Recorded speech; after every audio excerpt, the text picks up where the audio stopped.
Hello, Aquarius, Sun, Moon, Rising, and Venus signs. Kamusta kayo?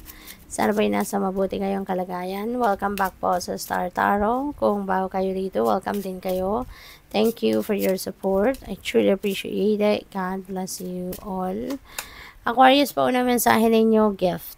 Ayan. So, merong regalo na matatanggap kayo, no? There is a special gift na pwedeng matanggap kayo, pwedeng pera to, pwedeng material na bagay, no? Mahalaga, no? Mahalaga to.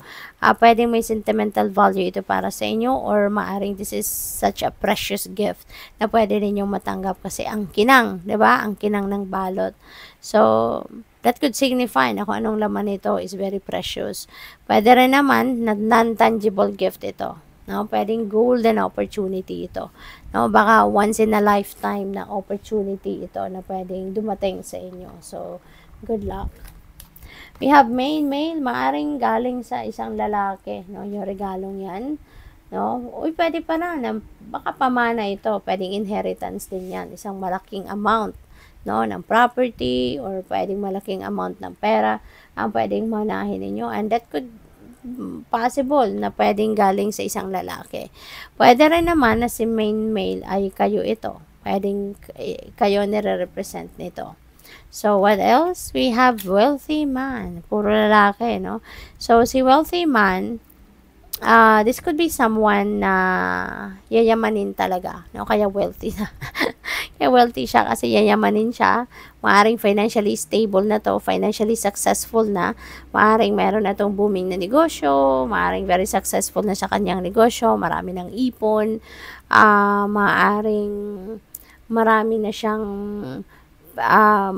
pera talaga, no? Baka kung nagtatrabaho pa siya, maaring mataas ang posisyon nito sa kanyang trabaho, or pwedeng isa siyang presidente ng kumpanya, or CEO, gano'n. So, this is someone, no, na mayaman, yayamanin. So, this could be someone na pwedeng magbigay sa inyo na regalo, diba? Or baka, si wealthy man, baka meron kayong mga importanteng pakikipag-usap. You're going to be dealing with this person at this time for whatever reason. So, pwedeng ganun din ang ganap. No? So, this could be anyone. No? Pwedeng isang boss ito sa trabaho. Pwedeng siya may-ari ng kumpanya. Maaring siya yung magbibigay ng opportunity sa inyo. Pwede rin na manliligaw ninyo to. Pwedeng asawa ninyo. Diba? Maybe you are blood related with this person, or pwedeng romantically related. So, depende sa inyong sitwasyon. We have main female.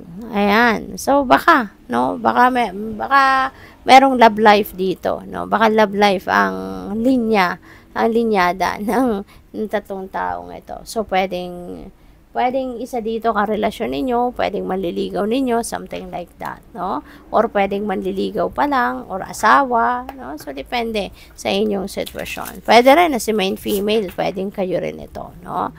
Pwedeng lalaki kayo, or pwedeng babae kayo. So, depende. So, what else? We have manifesting and doing. Ayan. So, napakaganda nito. Kasi, there is something na gusto mong mangyari sa buhay mo, gusto mong makamit sa buhay mo, and you are manifesting that. Ginagawan mo siguro ng ritual, gumagawa ka ng mga spells or anything, affirmation, mga ganon. At ang maganda riyan, hindi lang sa umaasa ka sa mga ganong bagay, but also, as in you are taking action. Gumagawa ka ng practical steps para makalapit ka doon sa pag-manifest mo na kung ano man ang mga bagay na gusto mong ma-manifest sa buhay ninyo. We have cozy up with risk. Ayan. So, ang iba sa inyo is going to take risk na sa ngayon. Maaring may mga opportunity out there na nagbibigay sa iyo ng pagkakataon na maaring, ayan, ma-manifest mo nga kung ano yung dreams mo, kung ano yung mga goals mo. At ngayon, maaring ikaw ay kailangan mag-take risk. Ikaw ay lalabas na sa inyong comfort zone sa ngayon para ma-achieve mo kung ano man ang mga bagay na gusto mong ma-achieve dito. No? So, ngayon, matapang ka na. No? Matibay na ang inyong loob. Matatag ka na ngayon at handa ka nang mag-take risk. Handa ka na mag-take chances. So, what else? We have the spark of hustle. Okay? So, ayun, pwedeng meron ditong siguro racket or trabaho dito, no, na maaring baka si wealthy man na magbibigay sa inyo ng opportunity na to. 'Di ba? Baka merong i-o-offer sa iyo na trabaho or merong i-o-offer sa iyo na negosyo or maybe mag-o-offer siya ng bagong career opportunity sa inyo. So pwedeng ganun ang ganap rito for some of you. At maaari, no, na hindi ito yung nakasanayan mo, hindi ito yung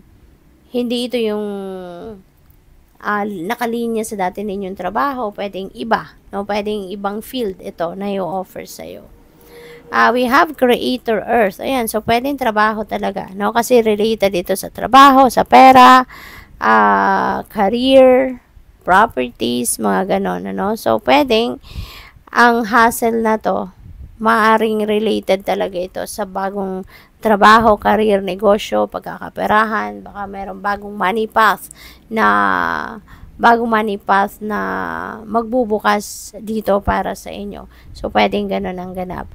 Pwede rin ang iba sa inyo rito, baka nasa realty business, no? Baka kayo yung baka si wealthy man, no, ang baka siya may-ari ng realty business at baka kayo kukunin niya na magtrabaho sa kanya, pwedeng ganon. Or baka kayo yung baka kayo ay isang mortgage broker, pwedeng kayo ay isang realtor, yung mga ganon. Pwede rin naman na kayo yung mag-a-acquire, 'di ba, ng property. Baka kayo yung bumibili, baka may binibili kayong bahay, lupa, building, mga ganon, or kayo yung nagbebenta. So, pwedeng ganon. At baka kayo yung nakikipag-deal dito kay wealthy man. So, baka kayo yung nagbebenta sa kanya, no, ng property. So, that is also possible. So, good luck sa'yo. Thank you for watching. Love and light. Namaste.